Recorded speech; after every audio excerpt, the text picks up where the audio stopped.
the challenge around belonging is that in order to have this experience of belonging, which is, a prerequisite for that is psychological safety. So the experience that you have when it's not expensive to be yourself. In order to get that, you've got to have inclusion. And in order to get inclusion, you have to have diversity.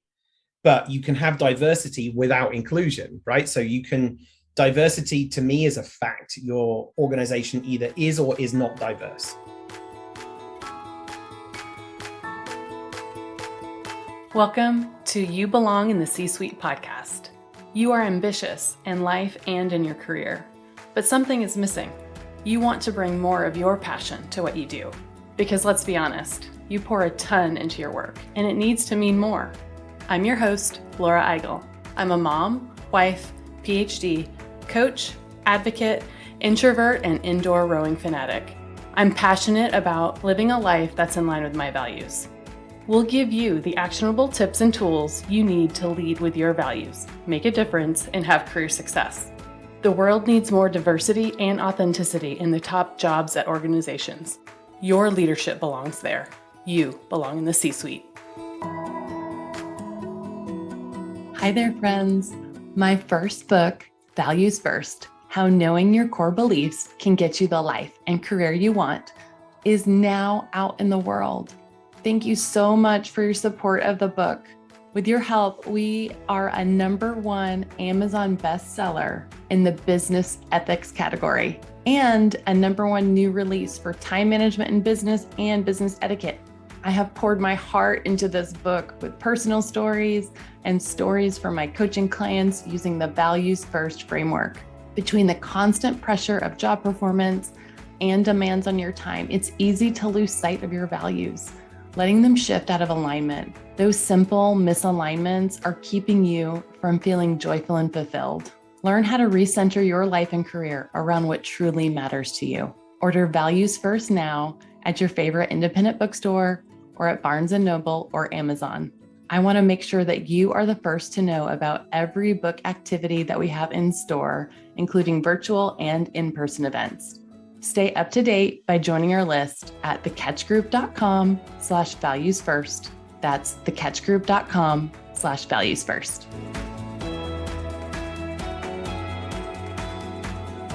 Welcome to this week's episode of the You Belong in the C-Suite podcast. I'm excited to welcome DDS Dobson-Smith. DDS has spent the last 25 years introducing individuals, teams, and organizations to the fundamental joys and benefits of belonging. They are the founder and CEO of the executive coaching consultancy Soul Trained, consulting for big brands like Target and Spotify, as well as a registered neurolinguistic psychotherapist and certified as an executive coach by the Oxford School of Coaching and Mentoring.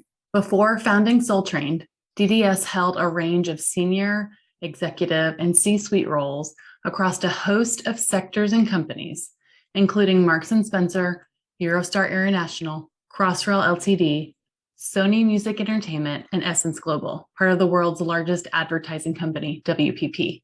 They are the best-selling author of You Can Be Yourself Here.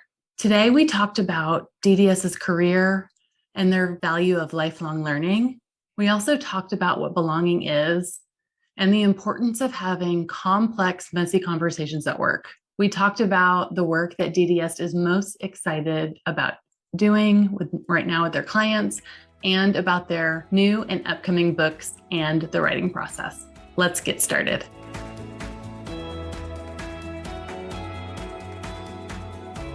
Well, I want to welcome you to the You Belong in the C-Suite podcast, DDS. I'm really excited to be connected with you and to share the space with you today, and just welcome. Thank you so much. It's lovely to be here.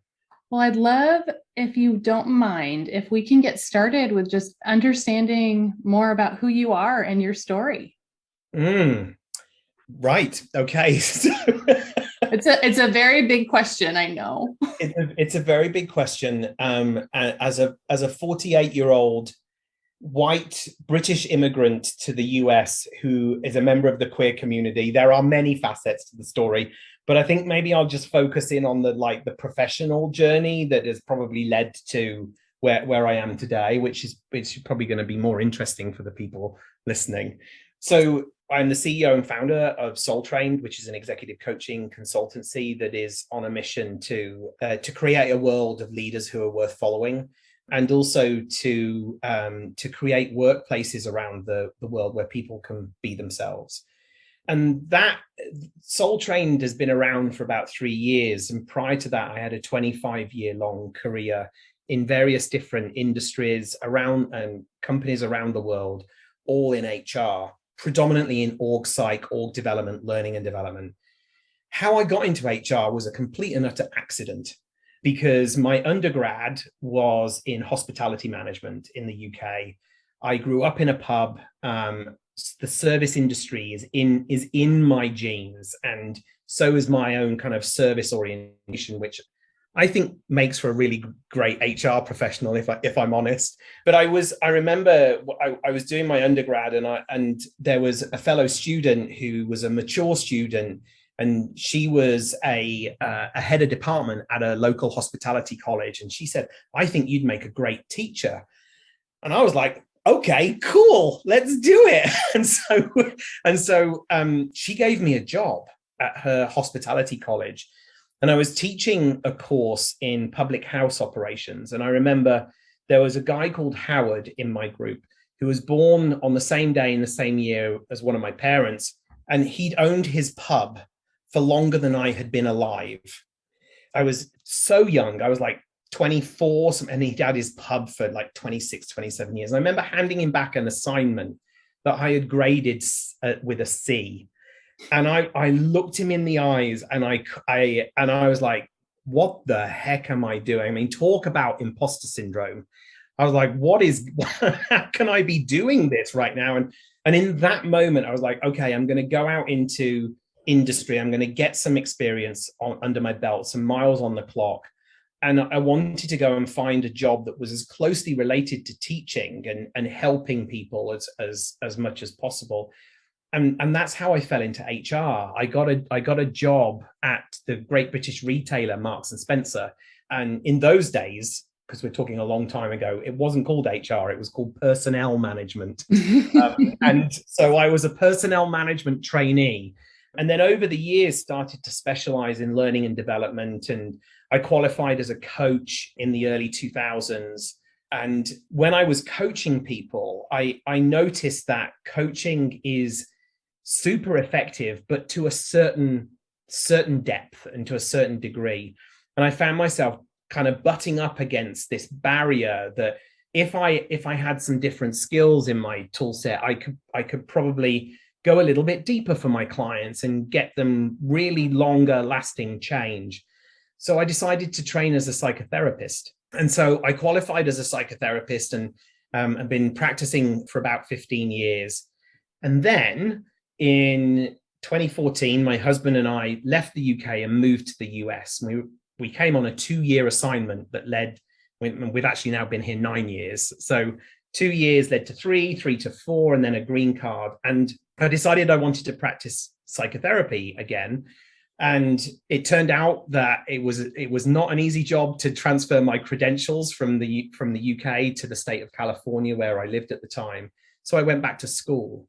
And while I was at school, I did a research project that was all about belonging, and that was kind of in line with what my career had been doing, which was, leaders who are worth following and creating workplaces where people can be themselves. Did this research project, and as a result of it, this academic paper popped out. And I was like, this academic paper needs to be a book. And of course, academic papers are, to most people, are kind of dry, boring stuff that you leave to the last minute when you've got to the end of the internet. You probably then turn to an academic paper. So I turned it. The book is not an academic paper. It's full of, I hope readers will feel humor and vulnerability and truth and personal story in there that really describes how to go about creating a climate of belonging in an organization. What an amazing journey of a career, from pubs to teaching to personnel management. to psychotherapy, to global moves, yes, and a consultancy. yes.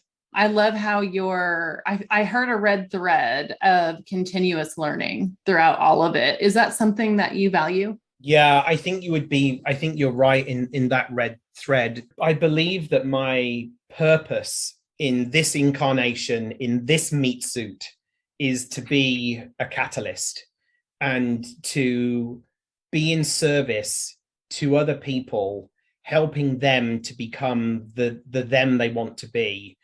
And so, first of all, I feel like I need to role model what that looks like. And I really felt, being in learning and development and org psych, if I'm trying to lead an organization and create a learning climate, I want the organization's people to look at me and go, oh yeah, DDS is doing that. Then if they're doing it, I can do it. So one was about walking my talk, and the other one was being increasingly and staying relevant and the top of my game, and being able to help people in the pursuit of their endeavors in increasingly impactful and potent ways. I love how you are modeling it, because I think so. I've had also an HR career in learning and development and org development. Yeah.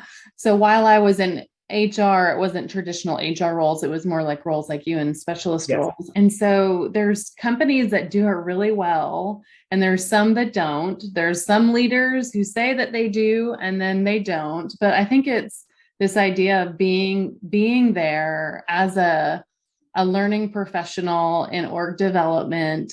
I always felt like a higher standard of the cobbler's children need really great shoes too. Like you have to live it, otherwise no one else is going to do it.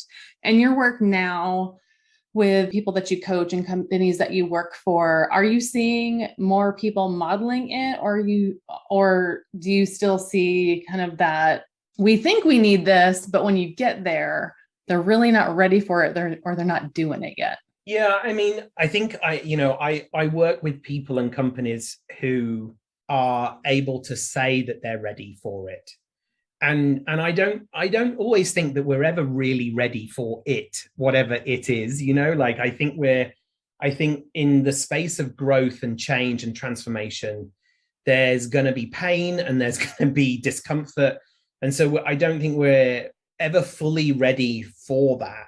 And at the same time, when I come across people who want to engage me as an executive coach, I can see very, very quickly if they want to engage with an executive coach in order to say they have an executive coach, rather than do the work that is required, that will happen when you work with an executive coach like me, and probably like yourself. It's like my second book that's coming out in September is called Leadership is a Behavior, Not a Title. And it really is about, it's not about how do I be a great leader. It's how do I become someone worth following? And how do you become someone worth following? Well, you be a decent human being. And being a decent human being with increasing amounts of skill and behavioral flexibility and choice. And that really means having a heightened level of self-awareness, having a heightened level of self-acceptance, so that you can then develop. And that process of self-awareness, self-acceptance, and self-development, as you know, Laura, can, if you put yourself into it, it's going to take you outside of your comfort zone slightly, and it's going to cause some degree of discomfort. And so, yeah, I mean, I'm very careful now to not engage with organizations and people if they're, as you say, if they're not ready, and if they just want to pay lip service, because that's disheartening for me. It's annoying for them. Nobody wins.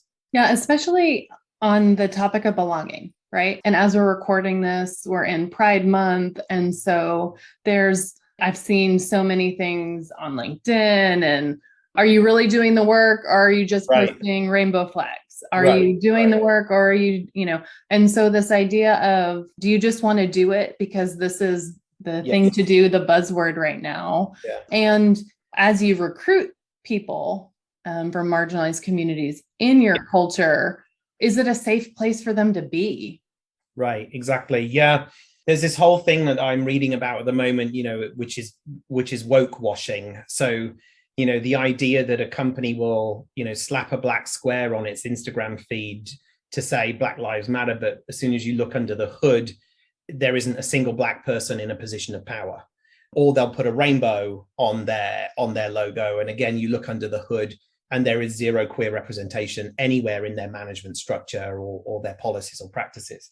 So yeah, and then I think the challenge around belonging is that in order to have this experience of belonging, which is, a prerequisite for that is psychological safety. So the experience that you have when it's not expensive to be yourself.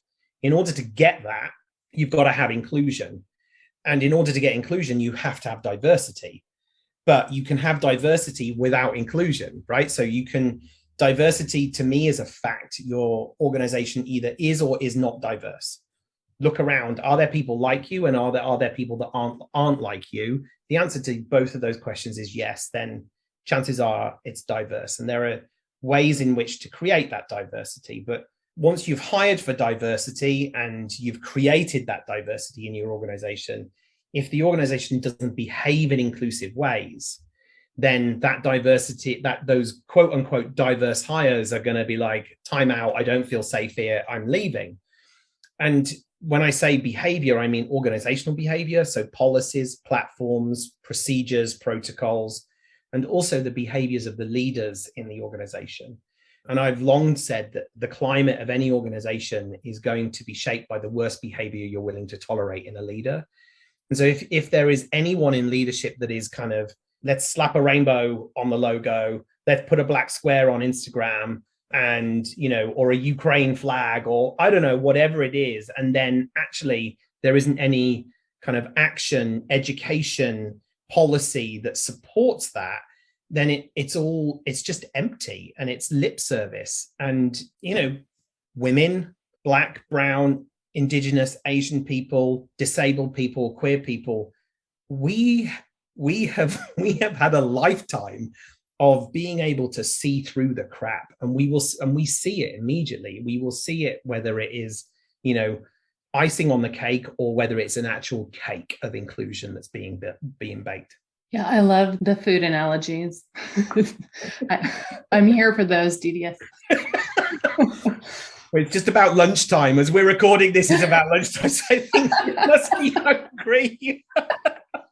But I love the idea about icing versus the flavor, right? And it's, I think you're right. It's something that can be seen through, and I feel like there's so many kind of different tensions right now with like Great Resignation and like all of these kinds of things, the shift of the social contract between employers and employees.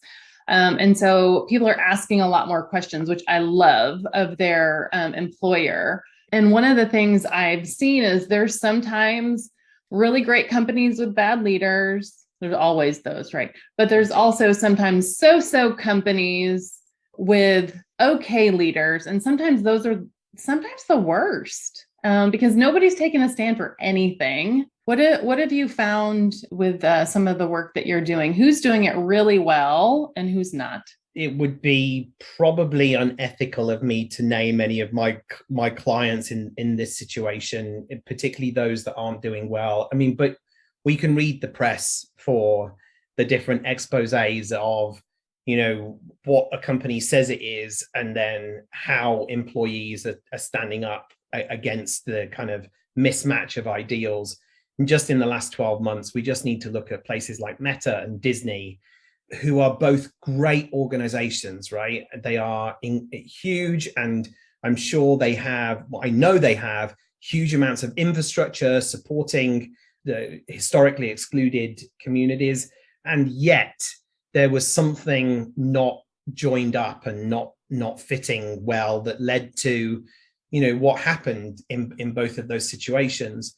I think when it's done well, it's not being done.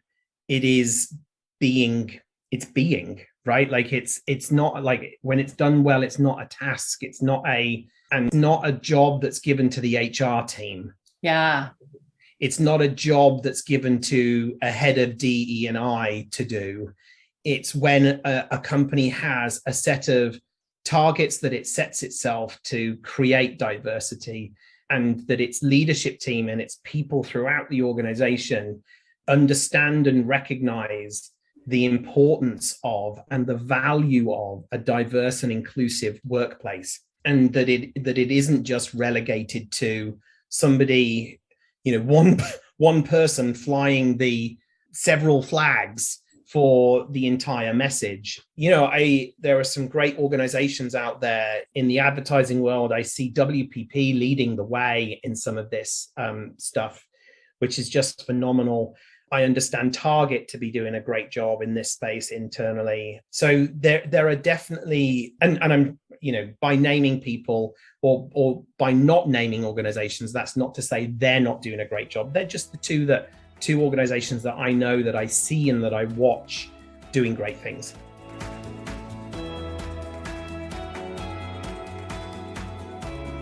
The world is more complex than ever, and a lot has happened in the last few years. A global pandemic, social unrest, recessions, hybrid and remote work, you name it, it is here. And it's hard to navigate home and work for yourself and for your team. Amid all of the disruptions in life and work, values first is the formula for today. Living your values can keep you calibrated, centered, and aligned. This book gives you the tools as a leader to make tough decisions in life and work with your values first. Values First, How Knowing Your Core Beliefs Can Get You the Life and Career You Want, is now available wherever books are sold. Go to thecatchgroup.com/valuesfirst to learn more and stay connected. That's thecatchgroup.com/valuesfirst.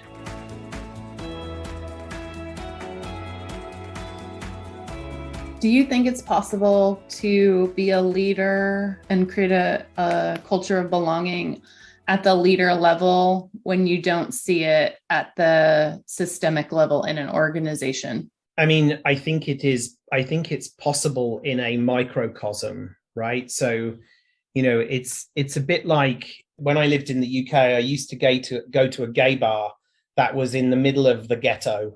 And when I was inside that gay bar, I was safe and I was loved and I could dance and I could do all of the things, I could express myself. But leaving that gay bar, I had to put a jacket on. It was almost like I had to be in incognito leaving it because of the lack of safety outside it. And I think that can occur in organizations, right? I think you can have a team in which you create that psychological safety that can be a little bubble within a larger system that is not working well. And that is why we have the queer community, why there are so many women's groups, why there is, support groups for disabled people, why we have AAPI month and Black History Month, to create those microcosms, those bubbles of safety and community in an otherwise system that causes harm.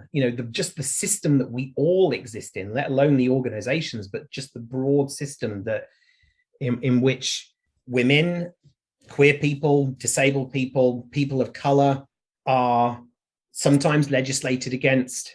And if not legislated against, then the cards are stacked against anyway, in terms of, the impossible tasks that we have in order to prove our worthiness. And what does that say for the work that we need to do moving forward? Are you hopeful? Are you discouraged? How does it feel? I'm both of those things. I'm 48. And so when I grew up in the UK, I grew up in a time of a piece of legislation called Section 28, which is very similar to the kind of Don't Say Gay bill that's happening in Florida. So it was in the Thatcher government, and there was a law that said you can't talk about homosexuality, you can't promote homosexual lifestyles in the classroom. And I was also coming of age when the AIDS epidemic hit, and that was reported by the New York Times as being a gay cancer. And that was a very, very impressionable time for me, and it threw me back into the closet. I was scared, I was frightened, and we've come a long way. Today we see Black, brown, indigenous people mostly Black and brown people in adverts, in we see them on TV. Same with queer people. We have women in positions of power, not enough, but we have women in positions of power. So we have come a long way. But boy, have we got work to do. The march continues. And I think what's really important, I think, in this space is that in order to continue the progress, we have to be prepared to be wrong. Because in order to have these conversations about equity, and inclusion that therefore drives this experience of belonging, we have to be prepared to say the wrong thing, do the wrong thing, take accountability for our behavior, feel guilt, anxiety, blamed or shamed, and recover from it anyway. Because if we don't have those conversations, and I understand that all of those feelings of blame, as a psychotherapist, I get it. We don't like to be blamed. We don't like to feel shame. We don't like to feel guilt.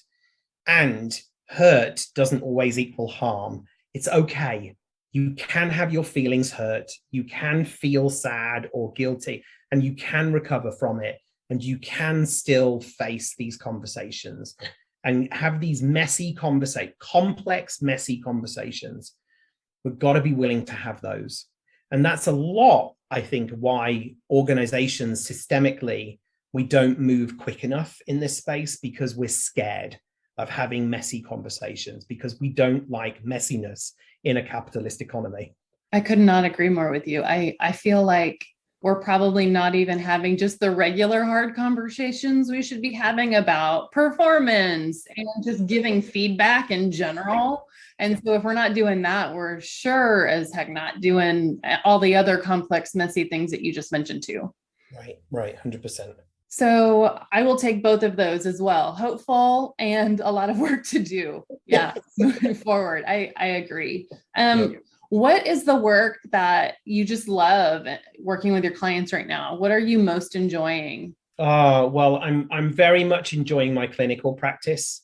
At the moment, it's full with trans youth, or the parents of trans youth that are trying to figure it out for themselves and trying to get their, trying to make sense of what's happening, and as are their kids trying to make sense of it. And that brings me a lot of joy, because I feel like I'm giving back and having an impact in a community that needs it. And then in my coaching work, I love my clients. Like, I love all of my coaching clients. I look forward to seeing them. I'm happy to see them. And that is because they come to the conversations and they want to grow. And it's some of our conversations are around inclusion and belonging. Most of them are about them wanting to become a leader who is worth following, and to put in the hard yards to do that. And it just brings me all kinds of joy. I love that so much. And so you have one book already out called You Can Be Yourself Here. And then your next book is coming out, you said, in September. So Tell me about, you like the writing process, I would imagine? Yes? Well, or no? I mean, you would think, if I'm putting two books out, but I guess the first book I had to, it was something I had to write for school. But even when I'm writing papers, and I start my doctorate in September. So even when I'm writing papers, I can only write them when the mood takes me. I think it's a bit like, you can't force creativity. It has to come. And when it comes, and it just flows out.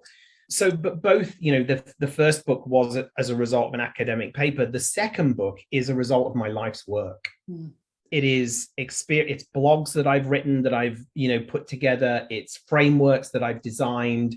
It is, drawing from the world of psychology, from org dev, org psych, and my experience of working with leaders around the world at all different levels.